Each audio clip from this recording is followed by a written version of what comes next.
So it's actually really bad, and I hate it, and I always turn it off. Because it works great, but your keyring doesn't get unlocked, and your encrypted home directory doesn't get unlocked. Right. So the proposal was to only use it for identification this cycle and bypass all those issues.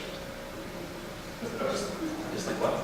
The proposal was to only use, to get fingerprint working out of the box and only work identification. So when you swipe your finger, it would scroll to that user on the brick. You would then enter all your normal authentication means. Okay, then I can leave now. Cool. Right? Yeah. So could we also make it work for sudo? That's it. No, it would only be used on the brick. Because it's really useful for sudo. Because just like, because then it doesn't need to unlock anything. Can you plug in the projector and bring up the... Yeah, I can.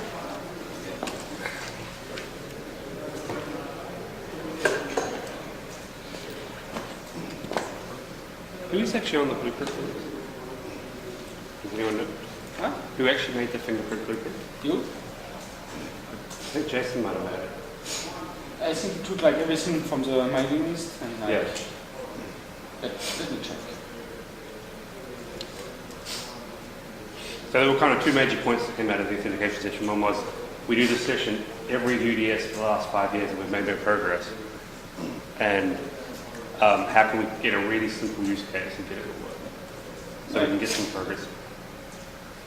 In fact, that's an old spec from Gary from last cycle. That's this one that's been cycling.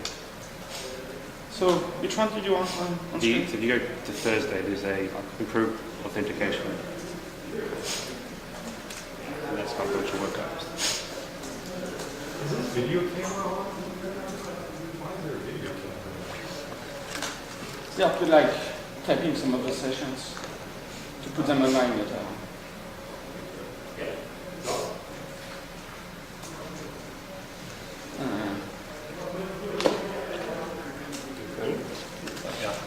This one?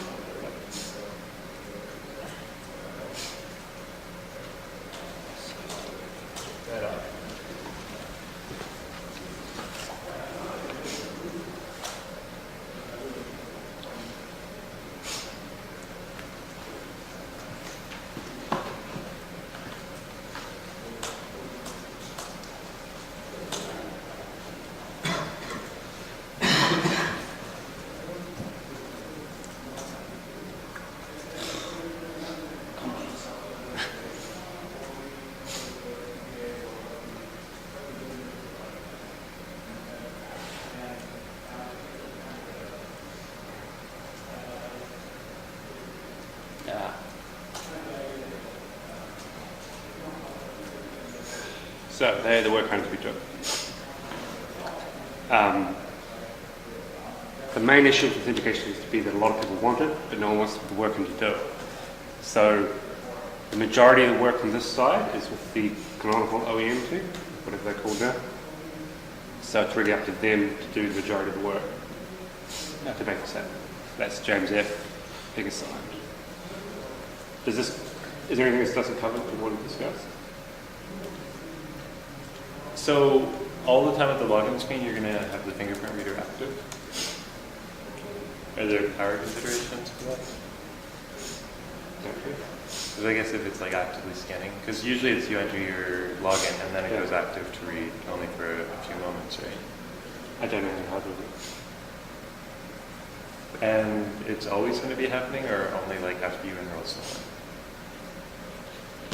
If you configure it for that. I guess out of the box. If we have it all made, then we can configure that. I guess it should only actually turn on after you enroll someone. Ideally, that's an optimization. I'm sure would be dropped for certain. Oh, do you have the fingerprint going at the moment? We do, but it seems to have been patched out here. I think I'm running the archive through. Let's see if I can.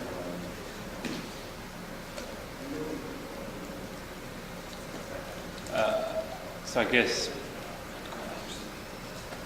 if there's no issues with that, that kind of ends the session.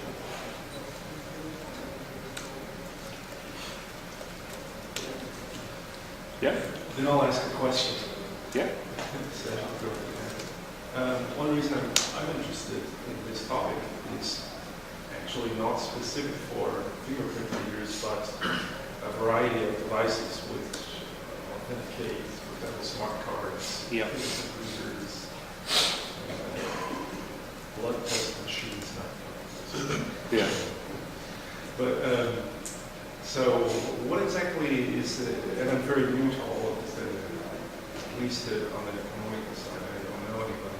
What kind of architecture has been agreed on? I mean, if there's, it seems like the plan is there, you're looking for people to volunteer to work to implement what has been designed already, is that right? No, so a lot of it hasn't been designed. So we have an idea of how to do parallel authentication in LightDM. That would be implemented this cycle. That would probably be me because I know LightDM the most. We did a big chunk of refactoring work last cycle to make that possible. So the hard work for that's been done. In terms of the GUI, that's open for design. And in terms of technology, that's an item to actually assess the available technology. So in particular, we picked fingerprint because we thought that would be the easiest of all these other schemes. So the next step would obviously be get smart cards to it because they would be potentially a lot more useful than fingerprints. But as we keep doing this every cycle and not making any progress, the simplest case is the fingerprint identification. Right, that's on that level. So at what layer is there commonality between NFC, smart card? Right, so once we get the display manager to do parallel authentication, that essentially opens all those schemes that require external triggering. So we can potentially do all those. The next step is to get policy kit to make sure it's working with it. And any other tool that might need to use PAN. So with the identification, we skip the whole policy kit issue entirely from the cycle. But we know that policy kit does work, right? Policy kit does work with fingerprints. Yes, it does. Yeah. Yes, I've used that before. It's a matter of understanding and configuring it, possibly more than doing it work. So where does LightDM, where's the missing feature from LightDM? It's just like, how do you present a fingerprint UI to make sure that they know it's a fingerprint UI, or can you not use the PAM fingerprint stuff? Right, so you can if you just run, so currently LightDM, just when you log in, it does one PAM service or whatever it's called. And then there's a sequential number of actions. Okay. So if the first action is fingerprint, you just block and you can't get a password from it. The changes to make LightDM do two authentications at the same time. So I can prompt you for a password and wait for a fingerprint. That's the experience needs to be in the daemon side of LightDM. And then the GUI needs to appropriately handle the fact that it's... Right, but if we're just using like a smart card or a fingerprint, so like we don't have password and fingerprint or password and smart card. Yeah, you can just make it... It already works, right? Yeah. Though you have no visual indication of that. Right. But,